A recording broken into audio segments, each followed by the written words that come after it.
건강한 산모, 행복한 출산, 산모들의 건강 정보를 쏙쏙 골라보는 시간. 오늘 첫 번째로 이야기 나눠볼 주제는요, 바로 노산입니다. 제 이야기이기도 한데요. 교수님, 제가 올해로 만으로 35살이거든요. 그러면은 네. 이제 노산에 해당이 되는 건가요? 네, 이제 35살이 저희가 노산의 기준이어서 네. 안타깝지만 노산이 맞습니다. 안타까운 걸까요? 근데 저는 궁금한 게 제가 첫째가 이미 있고 이제 만약에 임신 출산을 하면은 둘째가 되는 건데 네. 그러면 둘째도 고령 산모, 노산에 해당이 되는 걸까요? 예, 맞습니다. 그게 정확하게 말하면 아기 낳을 때 그 예정일 기준으로 35세입니다. 그러니까 지금 34.7세면 이제 그분은 이제 노산이 됩니다. 그러면 노산 산모랑 아닌 산모들을 비교해 봤을 때 어떻게 두드러지는 현상 같은 것들이 좀 있을까요? 의학적으로 진료를 이제 하다 보면 이분이 아무래도 나이가 많으니까 뭐 고혈압이라든지 당뇨라든지 이런 위험이 증가하겠다고 저희가 이제 보통 생각을 하는 건 있고 뭐 다운증후군 이런 염색체 이상의 위험이 증가할 거라고 좀 생각은 하고 있습니다.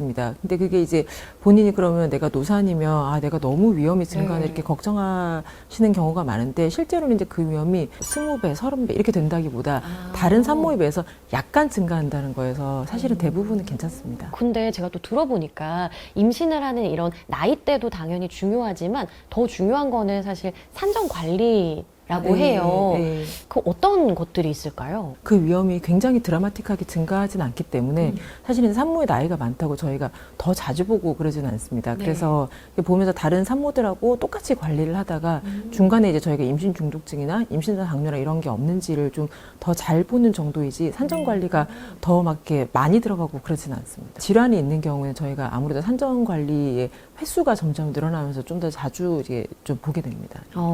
그러면 기본적으로 횟수가 뭐 몇 번 정도가 기본 이런 게 있는 걸까요? 8주까지는 한 달에 한 번씩 이렇게 보는 게 원래 기본이고요. 네.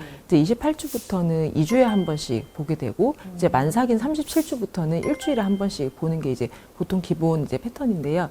저희가 이제 고위험 산모인 경우에는 그 한 달에 한 번 볼 걸 2주에 한 번 본다든지 그런 게 좀 있습니다. 그러면 또 많은 우리 예비 맘분들이 궁금하신 게 몇 킬로까지 불어나도 될까? 왜냐면 우리가 임신하면 되게 중요하죠. 1인분 아니고 우리가 2인분이라고 하잖아요. 너무 이제 본인이 급격하게 몸무게가 늘어나면 네. 뭐 당뇨라든지 임신 중독증 이런 위험이 늘어나기 때문에 적당한 체중 증가가 이제 중요하다고 생각을 하고 전체 임신 기간 중에 약 12kg 정도입니다. 근데 본인이 생각하시기에 이제 내가 좀 다른 평균보다는 체중이 많이 나가는 것 같은데 라는 그게 저희가 보통 비만 산모라고 말씀드린 네. 이제 그런 분들은 12kg까지 아니고 한 7, 8kg 정도 이렇게 말씀을 드리고요.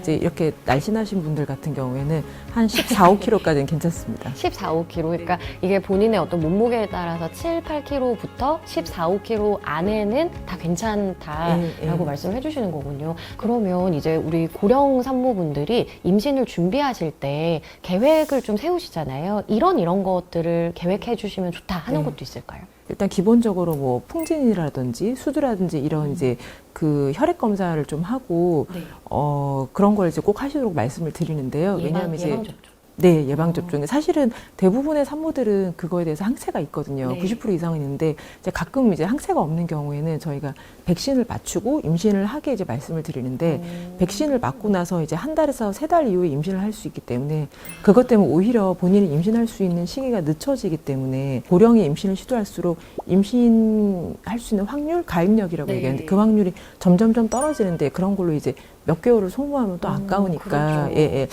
지금 당장 임신할 건 아니지만 나중에 이제 임신할 계획이 있으면 이제 임신 전 검사는 한번 해보시는 게 좋고요. 그리고 아까 이제 기저질환 제가 말씀을 드렸는데 뭐 고혈압이라든 당뇨라든지 이런 게 있으신 분들은 고혈압이 잘 관리되면 훨씬 예후가 좋고 당뇨가 잘 관리되면 예후가 좋기 때문에 그런 이제 기본적으로 엽산은 임신 시도할 때부터 드시면 나중에 이제 뇌신경衰 결손 이런 거 예방할 수 있기 때문에 그 정도를 이제 보통 권해드리고 있습니다. 저희가 보통은 임신 중독증이 한 3, 4%에서 발생하는데 고혈압이 원래 있으신 분들은 한 25%에서 발생한다고 생각을 하거든요. 그래서 혈압이 평소에 잘 관리가 되는지 안 되는지에 따라서 그 확률이 또 달라지기 때문에 당뇨 관리가 너무 안 되면 아기가 기형이라든지 이런 위험이 증가하기 때문에 특히 임신 초기에 당뇨 관리가 중요해서 이제 임신을 시도하시면 그때부터는 굉장히 철저하게 당 관리를 하시는 게 좋습니다. 그렇군요. 네, 우리 예비맘분들이 굉장히 궁금한 점들이 많잖아요. 그래서 네. 그런 궁금점들을 모아가지고 저희가 좀 질문 박스를 하나 만들어 봤는데요. 네. 이 중에서 저희가 몇 개 뽑아서 질문을 좀 해결을 해드리려고 합니다. 알겠습니다. 교수님께서 네. 한번 네. 뽑아봐 주시면 어떨까요? 마음에 드는 보라색. 네. 아, 네. 그러면 제가 한번 뜯어서 어떤 질문일지 한번 읽어보도록 하겠습니다. 질문을 주신 분이 출산을 3개월 앞둔 예비 산모입니다. 40을 넘긴 출산이라 자연분만에 대한 걱정이 큽니다. 노사는 자연분만이 어렵다는데 사실인가요? 라고 질문을 주셨어요. 점점점 나이가 많을수록 네. 모든 합병증의 위험이 조금 증가하고 재앙절개 확률도 조금 증가하는 경향이 있습니다. 근데 뭐 20배, 30배 이런 게 아니기 네. 때문에 사실 이제 대부분은 자연분만을 잘 하실 수 있고요. 그래서 노산이라고 전혀 뭐 재앙절개를 생각하고 그러실 필요는 없습니다. 자연분만과 재앙절개는 이제 장단점이 있어서 아무래도 자연분만을 하면 이제 회복이 빠르고 장기적으로 여러 가지가 좋은 것으로 돼 있어서 저희는 일단 기본적으로는 자연분만을 이제 권하기는 하지만 네. 내가 이제 진통이 너무 무섭다 뭐라든지 아니면 아기가 뭐 거꾸로 있다든지 그렇죠. 그런 거 아기가 정화 이런 것 때문에 재앙절개를 하기도 하고 그래서 그거의 결정은 이제 항상 모두에게 쉽지 않은 것 같습니다. 맞습니다. 네. 충분히 지금 답변이 되셨을 것 같고 하나 더 우리 뽑아볼까요, 아, 네. 교수님? 또 많은 분들이 질문을 주셨어요. 노란색으로 노란색, 이번에는 노란색으로 제가 한번 열어보도록 하겠습니다.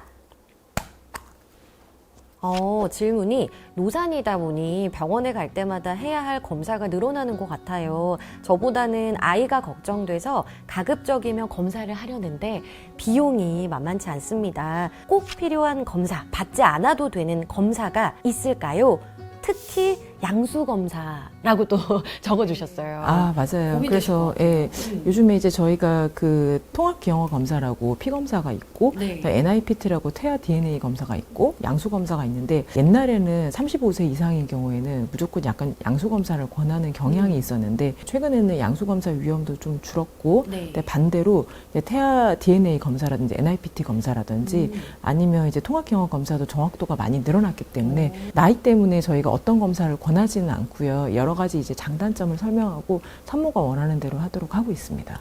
예. 그렇군요. 무조건 고령 산모라고 해야 된다 이게 아니라 그 산모의 어떤 상태나 지금 초음파를 또 늘 보잖아요. 그걸 보면서 아마 이야기를 잘 들어보시면은 될 것 같습니다. 네, 실제로 말씀하신 대로 되게 정확하게 잘 알고 계시는데 초음파에서 이제 태아 목두께 이제 저희가 목덜미 투명대 이렇게 얘기를 하는데 목두께가 두꺼우면 저희가 이제 여러 가지를 권하지 않고 바로 양수 검사로 넘어가기도 하기 때문에 상태에 따라서 좀 다른 것 같습니다. 그렇죠. 네. 근데 왜냐하면 우리 예비 엄마분들이 건강한가요? 뭐 손가락 발가락 다 있나요?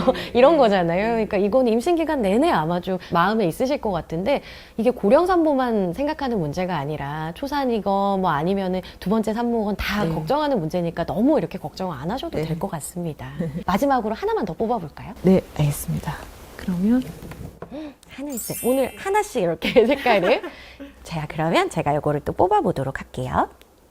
재작년에 첫째를 출산하고 엄청 고생했는데 최근에 아이 아빠가 둘째를 원하고 있습니다. 첫 아이 때도 노산이라 힘들었는데 둘째 괜찮을까요? 그런 여러 가지 이제 걱정되는 마음은 좀 달라지지는 않을 수도 있는데 근데 오히려 보면 저희가 산모분들하고 좀 얘기를 해보면 첫째 때에 비해서 둘째는 애기한테 너무 무심한 게 아닌가 하는 생각이 들 정도로 훨씬 마음이 좀 여러 가지로 편해지십니다. 그래서 여유로워지고 이미 한번 경험을 했기 때문에 첫째 때 너무 힘들게 좀 아기를 낳았다고 이제 말씀을 하시는 분들도 실제로 보면 이제 첫째에 비해서 둘째는 진통의 진행 속도가 훨씬 빠르고 그래서 수월하다고 말을 하면 안 되긴 하는데 짧은 시간에 이제 아기를 낳고 그런 분들이 많기 때문에 그것도 첫째에 비해서는 좀 훨씬 더 짧은 시간에 분만을 할 수는 있습니다. 네. 첫째보다 나을 수 있다, 모든 면에서. 네, 근데 저는 궁금한 게 사실 애를 혼자 만드는 게 아니잖아요. 산모 혼자 만드는 게 아니잖아요. 남편분들 같은 경우에는 고령이신 분들은 상관이 없는 건가요? 그 산모만큼 그 위험이 증가하지는 않지만 이제 남자분들도 이제 아이가 들수록 정자의 이제 퀄리티가 조금 떨어지는 걸로 돼 있어서 아무래도 이제 임신할 수 있는 능력이 아주 약간 감소한다는 좀 얘기가 있습니다. 그래서 뭐 만약에 아기를 이제 계획하고 계시면 빠른 나이에 이제 하시는 게 좋을 것 같습니다. 이른 나이에. 네. 그럼 마지막으로 우리 고령 산모분들에게 해주고 싶은 말씀 있으시면 본인이 고령이라는 이제 마음이 드는 순간 좀 여러 가지로 마음이 불안하고 좀 그럴 수 있는데요. 위험도가 알려져 있는 것처럼 그렇게 높지 않습니다. 그러니까 하실 수 있으니까 꼭 임신하시고 꼭 잘 출산하시기 바랍니다. 오늘 교수님의 이 이야기가 굉장히 힘이 될 것 같다는 생각이 들고 궁금증도 해결해 주시고 이야기 잘 해주셔서 너무 고맙습니다, 교수님. 네. 도움이 되셔서 다행입니다. 감사합니다. 고맙습니다. 네. 이름만 들어도 무서운 임신성 당뇨에 대해서 이야기 나눠보도록 하겠습니다. 임신한 당뇨는 증상이 거의 없습니다. 검사를 하지 않으면 대부분 알 수가 없습니다.